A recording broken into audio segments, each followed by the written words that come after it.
துளாராசி அன்பர்களுக்கே இது ஒரு பிரச்சனை. என்னன்னா, தான் நினைச்சது நடக்கணும், தான் நினைச்சது தான் சாதிக்கணும், இப்படியே இருந்து பழக்கப்பட்ட கர்மாவை இந்த காலத்தில் எடுத்துட்டு வந்திருக்கிற போது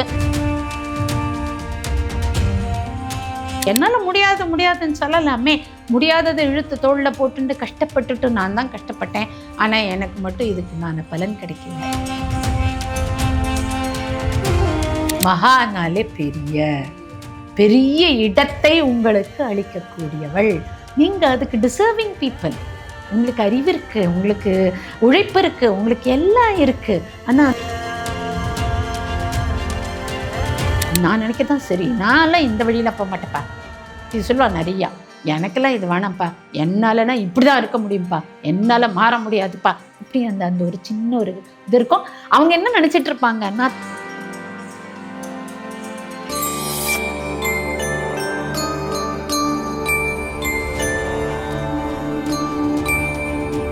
கர்மா பற்றின நிறைய விஷயங்கள் பேசிகிட்டு இருக்கும். அதுவும் 12 ராசிகளுக்கு உரிய கர்மா அதை எப்படி கழிக்கிறது அப்படிங்கிற ஒரு சீக்ரெட்டான விஷயங்கள் நீங்கள் சொல்லிட்டு இருக்கீங்க.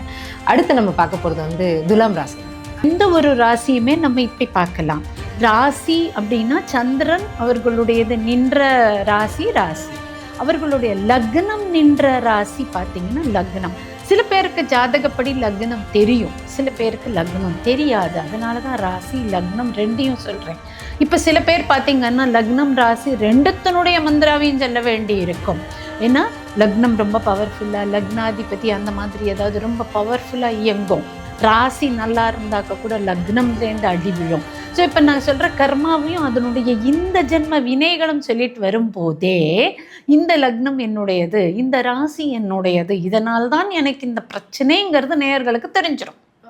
தெரிஞ்சதுக்கப்புறம் அவங்க அந்த லக்னம் அந்த ராசி ரெண்டனுடைய மந்திராவையும் எடுத்து சொல்லலாம். இல்லை எந்த பிரச்சனை எந்த ராசியினுடையது ஜாஸ்தியாக இருக்கோ அந்த மந்திரத்தையும் எடுத்து சொல்லலாம். இது அவரவர்கள் கவனிச்சுக்கலாம். ஒருவேளை பிரச்சனையாக இருந்தது அப்படின்னா வாட்ஸ்அப்பில் அவங்க வேணுங்கிற மெசேஜஸ் அனுப்பினாங்கன்னா யார் எதை சொல்லலாம்ங்கிறத நம்மளே கூட சொல்லித்தரலாம். சரியா? அதான் எஸ். துலா ராசிக்காரர்கள் என்ன பண்ணியிருக்காங்க அப்படின்னா, தான் எதிர்பார்த்ததை அடைந்து விட்டோங்கிற கர்ம வினை. இப்போ உங்ககிட்டேருந்து நான் எதையோ எதிர்பார்க்குறேன்னு வச்சுக்கோங்களேன், அதை சாதிச்சு விடுறது, எப்படியாவது அதை சாதிச்சு விடுறது அப்படிங்கிற கர்மாவை எடுத்துன்னு வந்ததுனால இந்த ஜென்மால அவர்களுக்கு அடுத்தவர்களை சந்தோஷப்படுத்துறதே கர்மாவாக இருக்கும்.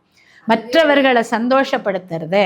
அதனால அவங்க சந்தோஷமா இருந்தாங்கன்னா எனக்கு சந்தோஷம், பையன் சந்தோஷமா இருக்கானா எனக்கு சந்தோஷம், கணவன் சந்தோஷமா இருக்கானா எனக்கு சந்தோஷம், தங்கச்சி சந்தோஷமா இருக்காளா எனக்கு சந்தோஷம், அம்மா சந்தோஷமா இருக்காங்களா எனக்கு சந்தோஷம். அப்போ என்னுடைய சந்தோஷம் என்ன? இது புரியாததுனால ஒன் பாயிண்ட் ஆஃப் டைம் மற்றவர்கள் எல்லாரும் சந்தோஷமா இருக்காங்க, ஏன் சந்தோஷம் என்னன்னு நான் அனுபவிக்க முடியாம ஒரு தன்மை. இப்போ அதே மாதிரி மற்றவர்கள் கேட்டால் உடனே அவங்களுக்கு நோ சொல்ல தெரியாமல் விழுந்து செஞ்சுட்டு அடி வாங்கிட்டு வருவாங்க. துளாராசி அன்பர்களுக்கே இது ஒரு பிரச்சனை. என்னன்னா, யார் என்ன கேட்டாலும் அதை சரி அப்படின்னு செய்ய ஆரம்பிச்சு ஒன்று முடிக்க முடியாமல் தவிப்பாங்க. முடிச்சதுக்கப்புறம் அவங்க இவங்களை தூக்கி போட்டுருவாங்க. இந்த நடக்கும். இப்போ இங்கே நோ சொல்லலாம், இங்கே எஸ் சொல்லலாம். இது என்னுடைய சந்தோஷத்துக்கு இடர்பாடு ஆர் தொந்தரவாக இருக்கும்னு புரிஞ்சு நடந்துக்க வேண்டிய கடமை துளாராசி அன்பர்களுக்கு உண்டு. என்னன்னானே முதல்ல செல்ஃப் லவ், செல்ஃப் சாட்டிஸ்ஃபேக்ஷன் இது கிடைக்காது. எப்பவுமே எனக்கு மட்டும் இது அல்லப்பா, எனக்கு மட்டும் இது கிடைக்கல, எல்லாரும் சந்தோஷமா இருக்காங்க என்னை தவிர, இந்த எண்ணம் அவங்களுக்குள்ள இருந்துட்டே இருக்கும். இந்த கர்மா இதுலேருந்து அவங்க வெளியே வரத்துக்கு இவங்க நம்ம வழிபட வேண்டிய துர்கா மாதா காளராத்திரி. காளராத்திரி அப்படின்னா இரவின் ஒளின்னு அர்த்தம். ராத்திரியில ஏது ஒளி இருக்கே, இந்த ஒளியானது நிலாவாவே வேண்டாம், அமாவாசை இரவிலும் சந்திரனானது ஒளிந்து கொண்டு இருக்கிறது, சூரியனானது ஒளிர்ந்து கொண்டு இருக்கிறது. மற்ற பக்கத்துல இன்னொரு பக்கத்துல சூரியனுடைய ஒளி இருந்துட்டே இருக்கு. இதுதான் துளாராசிக்கார அன்பர்கள் தெரிஞ்சுக்கணும். சூரியனுடைய ஒளியானது மங்காது, மறையாது, இருந்துட்டே இருக்கும். நாம தான் அதை மாத்தி பார்க்கிறோம். அப்படின்னா எது ஒளி எது ஒளி இல்லாததுங்கிறத புரிஞ்சு என்றென்றும் நிற்கக்கூடிய ஒளி மீது தியானம் பண்ணணும். என்றென்றும் நிற்கக்கூடிய ஒளியானது பரதேவதையினுடைய ஒளி, பரமாத்மாவினுடைய அந்த பிரம்மத்தினுடைய ஒளி, பேரண்ட நாயகனுடைய பேரண்ட நாயகியினுடைய ஒளி. அதை மேலே நம்பிக்கை வச்சு இதை நோ சொல்லு, பரவாயில்ல செய்ய முடியாது, என்னால் முடியாதுன்னு சொல்லலாமே. முடியாததை இழுத்து தோளில் போட்டுட்டு கஷ்டப்பட்டுட்டு நான் தான் கஷ்டப்பட்டேன், ஆனால் எனக்கு மட்டும் இதுக்குண்டான பலன் கிடைக்கல. எல்லாருக்கும் கிடைக்கிது, நான் எல்லாருக்கும் செய்கிறேன், எல்லாரும் நல்லா இருக்காங்க, எனக்கு மட்டும் நல்லா இல்லை. எனக்கு மட்டும் யாரும் செய்வாரே கிடையாது, யாரும் செய்ய மாட்டா. இவர் துளாராசிக்கார அன்பர்கள் தனக்குத்தானே செஞ்சுக்கணும், மற்றவர்களிடத்துல எதிர்பார்க்கறது நடக்காது. உங்களுக்கும் செஞ்சுக்கணும். இவங்களுக்கு தனக்கு செஞ்சுக்கிறதுக்கு டைமே இருக்காது, மற்றவங்களுக்கே செஞ்சுட்டு இருந்தாங்கன்னா அப்போ இவங்க லைஃப் எப்படி இருக்கும்? அந்த பிரச்சனை தான் துளார். பாவம், இவங்க ரொம்ப கஷ்டப்படுவாங்க, தனக்குத்தானே என்ன பண்ணுறதுனே புரியாமல்.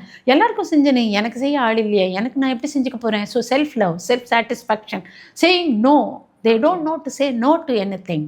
இது மாதிரி இழுத்து போட்டுக்கிறதுனால கஷ்டப்படக்கூடியவங்க துளாராசி அன்பர்கள். இவர்கள் எது நிஜமான ஒளி, அந்த ஒளியை நோக்கி மட்டுமே ட்ராவல் பண்ணணும், மற்றதை நோ சொல்ல தெரியணும். அப்படின்னா காளராத்திரிங்கிற இந்த துர்கா மாதா, ஓம் காளராத்திரியை நமஹா, இருளின் ஒளியாக இருப்பவள். புரிஞ்சுக்கோங்கோ, இருட்டு, எனக்கு இருட்டு தான் நீ நினைக்காத, அந்த இருளுக்கு ஒரு ஒளி இருக்குல்ல, அந்த ஒளி உன்னுடன் கூட வரும். அப்படிங்கிறது தான் துளாராசி அன்பர்களுக்கு தேவையான நம்பிக்கை, தன்னம்பிக்கை. அதை கொடுக்கறது ஓம் காளராத்திரியை நமஹா. இது போதும், அவங்களுக்கு ஜம்முன்னு மேலே வருவாங்க. அடுத்து வரக்கூடியது விருச்சிக ராசி. விருச்சிக ராசி அன்பர்கள் கண்ட்ரோல் பண்ணியே பழக்கப்பட்டவங்க.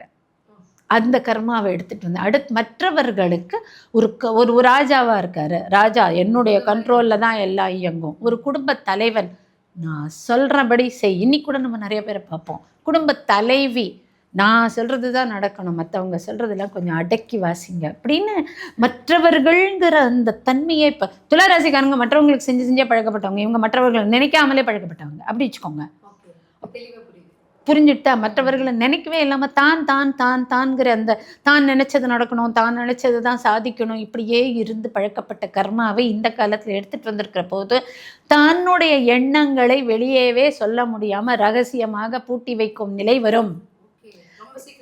சீக்ரெட்டிவ். ஏன்? நாம தான் ஏற்கனவே பண்ணி லூட்டியாச்ச, அமக்கலமாச்ச. இப்போ இவங்களால இவங்களோட எண்ணங்களையே வெளியே சொல்ல முடியாது, இவங்களுடைய சாதனைகளை வெளியே சொல்ல முடியாது, இவங்களுடைய மனதனுடைய திடத்தை வெளியே சொல்ல முடியாது. எல்லா விதத்துலேயுமே கண்ட்ரோல்டாக இருக்கும்படி இருக்கும். இவங்க எவ்வளோக்கு கண்ட்ரோல் பண்ணாங்களோ அவ்வளோக்கு இவங்க கண்ட்ரோல்டாக இருப்பாங்க. நான் இவங்களால கட்டுப்படவும் முடியாது, ஏன்னா அது செவ்வாயினுடைய ராசி. செவ்வாய் எப்போவுமே தானியங்கியாக இயங்கக்கூடிய தானியங்கி எந்திரம்னு வச்சுக்கலாம். தானியங்கி எந்திரத்தை பூட்டி வச்சா எப்படி இருக்கும்?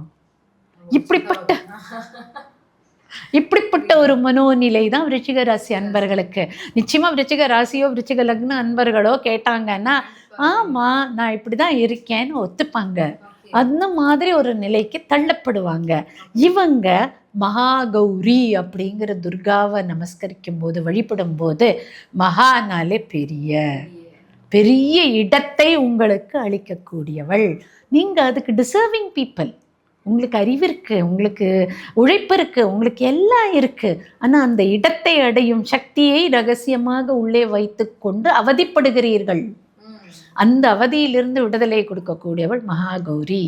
மகாகௌரியை நம்ம கேதாரிய கௌரி விரதம்னு நம்ம வருஷம் பண்ணுறாங்கல்ல, அந்த கௌரி மாதா கேதார கௌரி விரதம் தீபாவளிங்கிற அந்த ஐப்பசி மாதத்தில் விருச்சிக ராசி வரும்ல. ஐப்பசிங்கிறது துலா மாதம், ஐப்பசிங்கிறது துலா மாதம். அப்போ துலாத்துக்கு அடுத்து வரக்கூடிய விருச்சிகத்தை பத்திரப்படுத்துறதுக்கு கேதார கௌரி விரதம் நம்ம பண்ணுறோம்.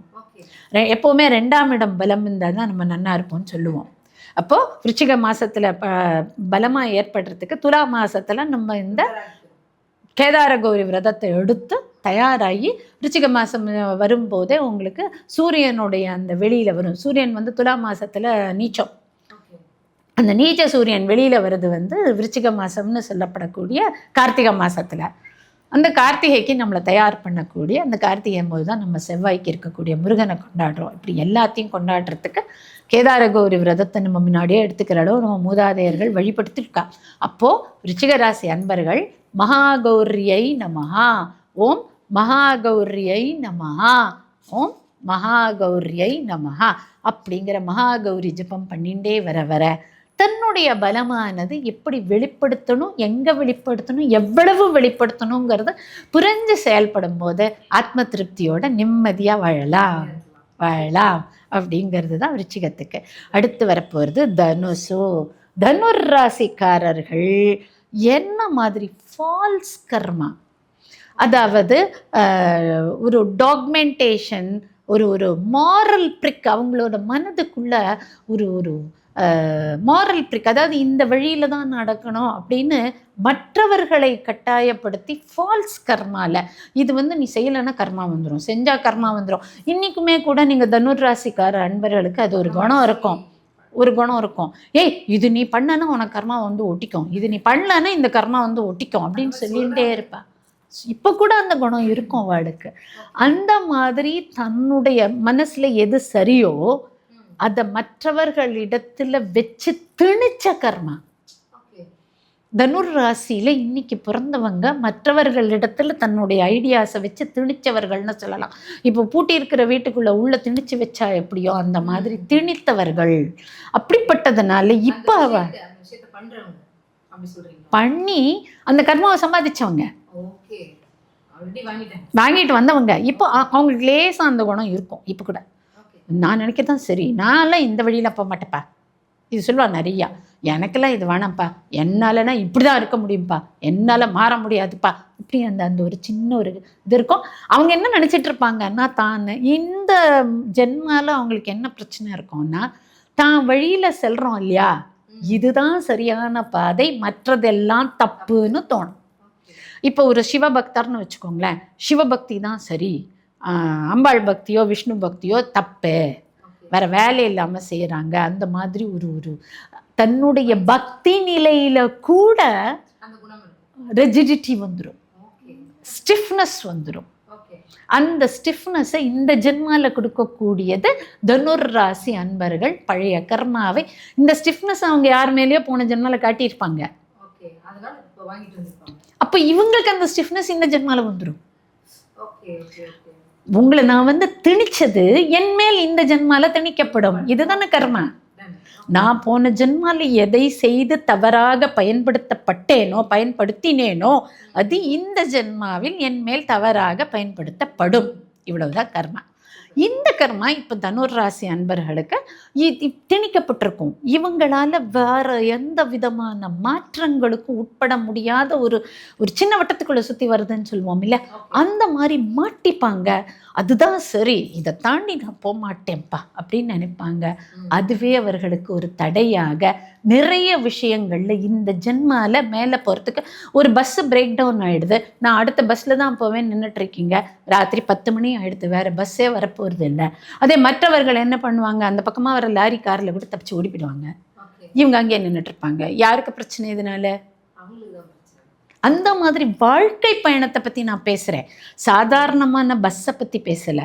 வாழ்க்கையில் ஒரு பிரேக் டவுன் ஆகிடுது அப்படின்னா, இந்த பிரேக் டவுன் ஆன பஸ்ஸை சரி பண்ணி கிளம்புற வரைக்கும் நான் நிற்பேன் அப்படின்னா, வாழ்க்கையோட பயணத்தில் அவங்களுக்கு ஒரு இடர்பாடு வந்து விடுறதில்ல. இந்த இடர்பாடுகள் அவங்களுடைய வாழ்க்கையில் நிறைய வரும். அதை சந்திக்கும்படியான நிலை நேர்ந்து இந்த ராசியிலையோ லக்னமாகவோ பிறந்தவர்களுக்கு வழியில் நிறைய இடர்பாடுகள் அங்கே நின்றுருவாங்க, ஸ்டக்கப் ஆகிடுவாங்கன்னு வச்சுக்கோங்களேன். கன்ஃபியூஷனில் ஸ்டக்கப் ஆகிடுவாங்க. ஸோ அந்த எதனால வருதுன்னே தெரியாத தடை வரும். முன்னேறிட்டோம், ஒரு 90% முன்னேறிட்டோம், இன்னும் 10% இந்த கரையை தாண்டிடுவோங்கிறச்ச போட் நின்றுடும். இவங்க என்ன பண்ணுவாங்க? அதுக்கு சித்திதாத்ரி அப்படிங்கிற சித்திதாத்ரிங்கிறது பாருங்க, உங்களுக்கு வர வேண்டிய, நீங்க நல்லவர்கள், உங்களுடைய கோட்பாடு நல்லது, ஆனால் ஒரு ரிஜிடிட்டி இருக்குல்ல, அதை உடைத்து சித்தியின் வழி நடத்துபவர்கள். எவ்வளோ அழகான வழி பாருங்க. இவங்களோட கர்மாவுக்கு யார் சித்திதாத்ரி தான் இவங்களுக்கு வழிகாட்டுவா. தாமே நீ பண்ண நல்லதுக்கெல்லாம் பலன் வேணும் இல்லை, நீ செய்யறதெல்லாம் நல்லது, ஆனால் நீ அடைச்சி வச்சுருந்தேன்னா அந்த நல்லது எப்படியா வெளியே வரும், உடைக்கணும் ஐயா, இதுக்குண்டான பலனை நான் உனக்கு தரேன் ஐயான்னு சொல்கிறவ சித்திதாத்ரி. ஸோ ஓம் சித்திதாத்ரியை நமகாங்கிறது தனுர் ராசி அன்பர்களுக்கு அழகாக பலனளிக்கக்கூடிய துர்கா மாதா.